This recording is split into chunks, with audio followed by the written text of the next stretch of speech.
только отдаем дань памяти и уважаем героя социалистического труда, полковник Федеральной службы безопасности. В мире происходят конфликты военные, которые нужно, при которых нужно не только труженики тыла героические, но и воины, которые будут защищать наше Отечество.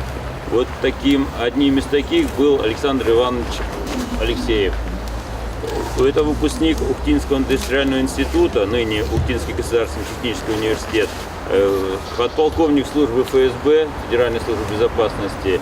Он, как уже было сказано, первый в России, в первой республике Коми Герой России.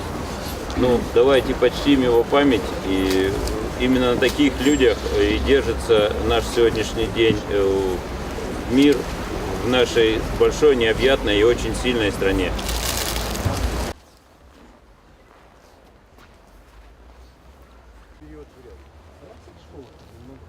Затем, Александр, эта мемориальная доска расположена именно в том месте. Решение о мемориальной доске Прохорова. Михаил достойнейшим офицером, он добровольно испытывал других людей от смерти. Но